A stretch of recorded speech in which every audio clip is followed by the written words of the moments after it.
Burning Down the House, what a song. Jaimee Rogers, good morning to you. Good morning, guys. And this is the first time that I've been involved in Burning Questions, so you better explain to me how this one works. Yeah, so we just talk about some of the issues that have been going on in the world of sport or racing over the past week. And I was just saying to Laurie, I have left off Penrith because we have mentioned them pretty much every week, even though I find them so fascinating and they are just the gift that keeps on giving. But I have left them out, even though Ivan Cleary's press conference irritated me so much yesterday. Is that right? It did, yes. Yeah. I feel You're he not really alone, should I have don't given think. more. He should have given more to just fans and just to explain a little bit more of what's going on.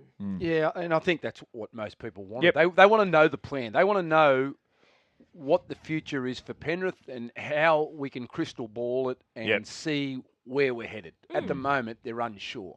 Everyone's unsure. All they're taking on board is we have a plan. Yeah. We have a plan and I know how to do it. Yeah. They want to hear and see what the plan is. Just give us something. Give us something. Anyway, let's move on to some of these questions. And this one, guys, comes off the back of Ash Taylor this week saying he feels pressure earning $1 million per season at 24. And the question I had is, both of you former professional athletes, do you have higher expectations on your teammates that are earning the bigger money? Well, all I know is the expectation I used to place on myself. So for me, I wanted to be a leader, and if I wanted to be paid well, I needed to perform. And that's the way that I saw it. And if I'm Ash Taylor, if I'm earning $1 million, I want to try and be in the top 5 players every week. Yeah. That's what I'm doing. Depends who the teammate is.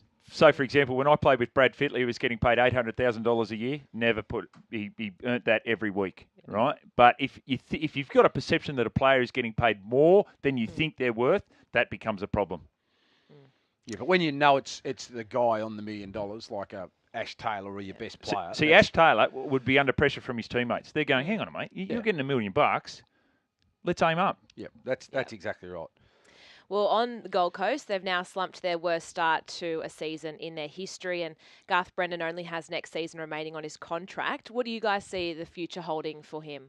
Oh, he needs to win games. If he doesn't win games, he's under pressure, and they need to win games, even though he's got another contract. Well, he's got a contract for next season. If they continue on the path they're on at the moment and continue to lose, he won't be there next year. Totally agree, because they've put a good roster around him. Okay, good roster this year. This is a side that they've got talent, and they're certainly not living up to it. And I think we said earlier they're $3 equal favourites to win the most losses market, and they'd be my pick at this point. And if he doesn't win, there's a ready-made replacement in Kevin Walters. I did find it interesting that Titans co-owner Darryl Kelly has said for Garth Brennan and Mal Meninga to just do their jobs. For Mal Meninga? Yes, as the culture boss. Wow. To do their jobs. Geez, that's a pretty big statement if you're having a crack at Malcolm Norman Meninga. Yeah. Well, if he said that, oh, geez. I don't know how that's going to Are you worried for Darryl? I am. Very much so. Very much so. Attacking the great TK man. looks really... not TK, Loz looks very shocked here. I mean, culture takes a bit of time, and Mal's been there, 6 months? 5 months? Yeah. Yeah, I think I'd be looking more at the coach than Mal at this point in time. Yeah, absolutely. All right, guys, Cooper Cronk, retired at the start of this week, and just wanted to get your thoughts on where you put him where he ranks amongst all the greatest halfbacks that you guys have seen go round. Oh, he's certainly great when you look at his numbers. Is he an all-time great?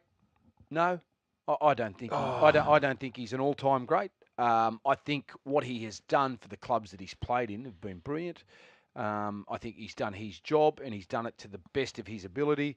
But when I'm talking greats, I'm talking Thurston, I'm talking Johns, I'm talking Langer, I'm talking Sterling, I'm talking Stewart.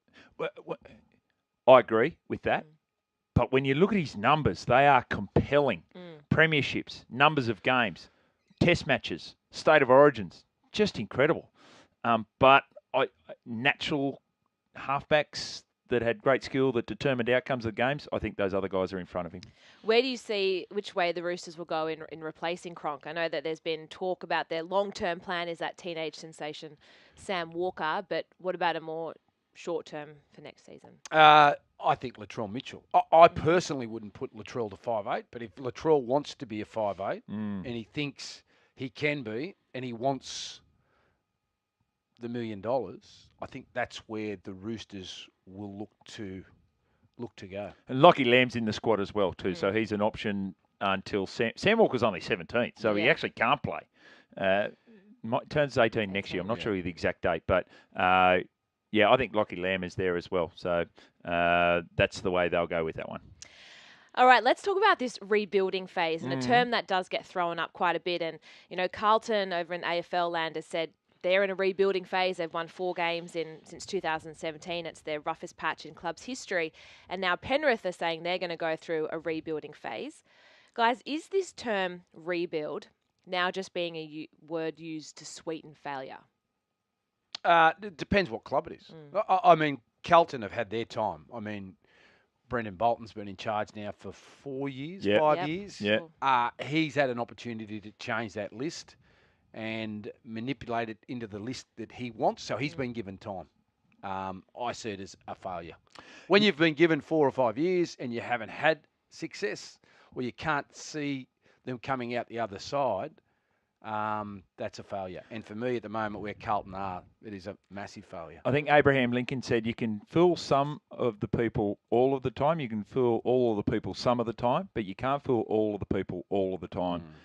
It just depends. Newcastle 3 years ago, yep, they're a rebuild. Yes. Penrith for this year, they weren't a rebuild. No. West Tigers this year, they're a rebuild. Carlton, Brendan Bolton, they've had enough time to rebuild. Yeah. So, and the other thing, when we spoke about Garth Brennan and the Titans, while it's a rebuild, that's the best squad he's had and failing. So the difficulty for which player, and you look at Des and Michael Maguire, which player has gone to the Titans and never played better than ever before? Like, which players have gone there and improved? And that's the challenge for Garth Brennan.